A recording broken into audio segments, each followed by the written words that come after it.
Many of us reside in safe, secure nations, where war is a distant concept confined to news reports or television screens.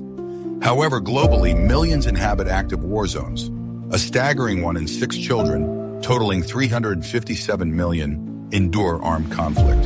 Imagine your neighborhood becoming the epicenter of a major global conflict. This episode explores survival strategies in a war zone without military training. The Council on Foreign Relations identifies 25 significant ongoing conflicts, 10 worsening, and only 1 showing improvement. While seemingly dire, this represents humanity's most peaceful era in recorded history. Post-World War II, despite the emergence of nuclear powers and the threat of nuclear war, marked unprecedented peace. This stemmed from the US and Soviet Union's dominance. Nations aligned with one superpower, reducing interstate conflicts that plagued Europe for millennia. Ironically, the potential for global annihilation compelled restraint. Following the Soviet Union's collapse, the U.S. established a new world order through political, economic, and military strength. Echoing Theodore Roosevelt's advice, speak softly but carry a big stick, it fostered global trade, making war too costly, while bolstering NATO and safeguarding this trade with a powerful navy.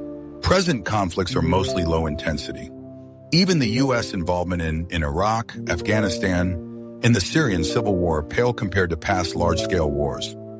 Global trade generates significant prosperity, discouraging conflict initiation. But armed conflict persists, and the past 80 years' relative peace isn't guaranteed. War zone survival hinges on 4 priorities: food, water, shelter, and security. War often disrupts essential government services. Self-reliance is crucial. Securing food and water is paramount. More people now live in cities than rural areas, creating greater reliance on a shrinking farming population.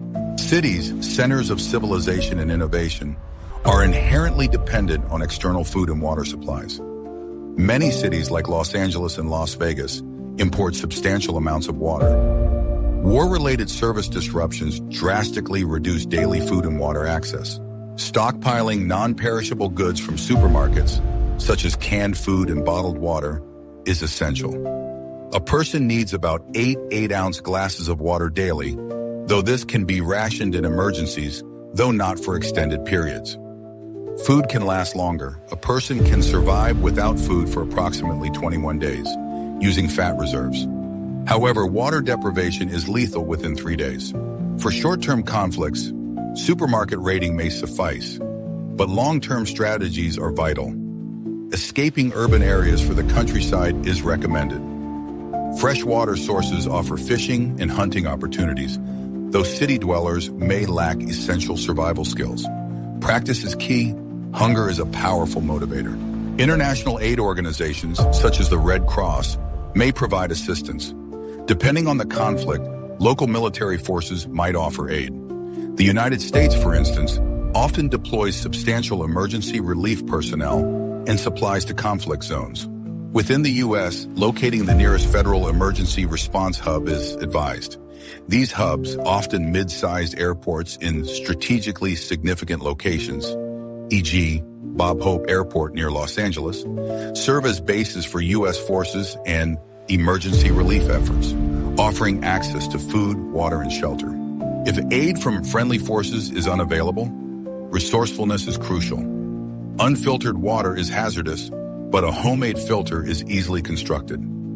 Use a plastic bag lined with charcoal, then layers of fine sand, small rocks, and more sand and rocks. Pour water through. The charcoal layer filters impurities. While imperfect, this improves water safety. Shelter is the next priority. During World War II, many people remained in damaged homes, creating makeshift shelters. Modern smart munitions reduced widespread bombing, but not all nations utilize them. The US, UK, Germany, and France predominantly use smart munitions. Russia and China often rely on unguided bombs, risking civilian casualties. Preparation is crucial, as ground offensives can destroy homes. Large groups offer security and mutual assistance, improving survival chances. However, this can create competition for resources and make the group a target for forces disregarding rules of war. Fleeing populated areas is advisable, necessitating shelter construction or finding refuge in smaller communities. Shelters should be waterproof, animal-proof, and have primary and emergency exits. Concealment is crucial to avoid looters or military patrols. Security remains paramount. While many nations adhere to rules of war protecting civilians, caution is vital. Avoid military personnel unless they are clearly friendly.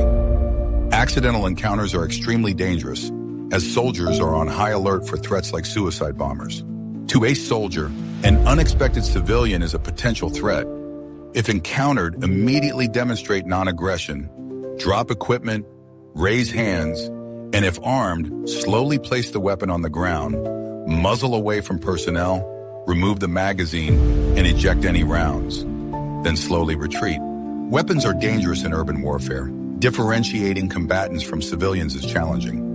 Military units are highly vigilant against IEDs, suicide bombers, and ambushes. However, self-defense often requires a weapon against rogue forces or looters. Scavenging weapons after a firefight is risky, but potentially fruitful. Weapon operation must be mastered. Modern rifles are relatively simple to operate. Loading and chambering is intuitive. Aiming requires pressing the cheek against the stock, aligning the front and rear sights, focusing on the front sight tip, and squeezing the trigger. Surviving a war zone is incredibly challenging, yet many manage it daily. While most of us enjoy relative peace, preparedness is vital. What is your war zone survival strategy? What type of conflict could occur in your country? Share your thoughts in the comments.